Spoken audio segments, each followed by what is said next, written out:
श्री काशीखंड कथासार अध्याय 62 नीलकंठाचे काशीत आगमन विश्वकर्माची कथा।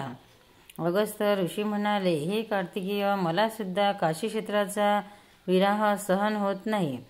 शिवाचे पुनरागमन झाल्यानंतर अनेक ब्राह्मण व ऋषींना त्याचे दिव्य दर्शन लाभले असेल। कार्तिक स्वामी म्हणाला, ऋषीश्वर, आपण बरोबर ओळखले। अनेक तीर्थक्षेत्राहून लाखो ऋषी व ब्राह्मण शिवाच्या दर्शनासाठी आले। विश्वनाथाचे दिव्य दर्शन पुन्हा लाभावे म्हणून त्यांनी अनेक उपवास केले होते। सर्वजण अखंडपणे ओम नमः शिवाय, ओम नमः शिवाय, हर हर बोलो नमः शिवाय असा जप करीत होते। महादेवाने त्या सर्वांना अभयदान दिले। लाखो ऋषींनी शिवस्तुती केली। त्यानंतर देवदास राजाने केलेली नगररचना बदलून चंद्रशेखरांनी नवीन रचना केली। या नूतनीकरणाचे काम विश्वकर्म्याकडे सोपवले।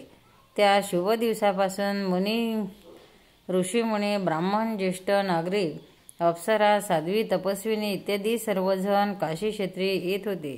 या सर्व जणांमुळे काशी क्षेत्रात आनंदाचे वातावरण होते। अगस्त्य ऋषी म्हणाले, हा विश्वकर्मा कोण? काशी क्षेत्राची नूतन रचना करण्याचे दिव्य सामर्थ्य त्यास कसे प्राप्त झाले?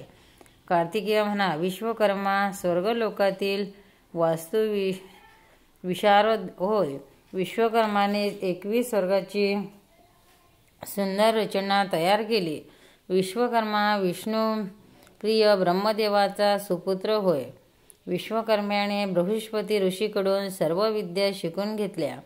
विद्यादान पूर्ण झाल्यानंतर तो देवऋषी बृहस्पतींना म्हणाला, गुरुदेव, मी आपणास गुरुदक्षिणा म्हणून काय देऊ?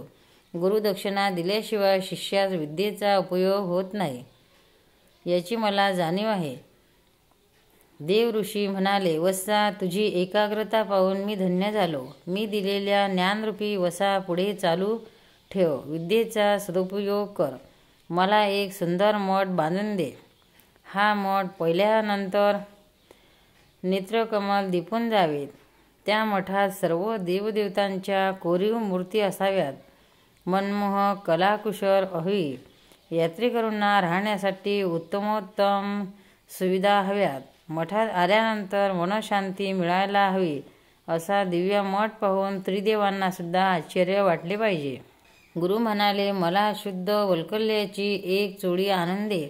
तेवढ्यात तेथे गुरुकन्या आली व म्हणाली, मला सुद्धा तुम्ही उथळ मुसळ लाकडी खेळणी आणून द्या।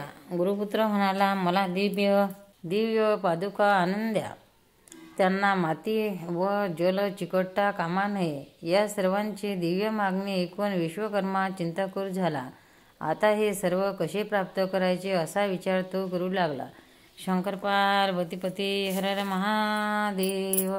भक्तांनो, व्हिडिओ आवडल्यास व्हिडिओला लाईक करा, शेअर करा, सबस्क्राईब करा, तसेच बाजूला असलेल्या बेलवर क्लिक करा, म्हणजे याच्या पुढील सर्व व्हिडिओ तुम्हाला सर्वात आधी मिळत जातील। जय श्री कृष्ण।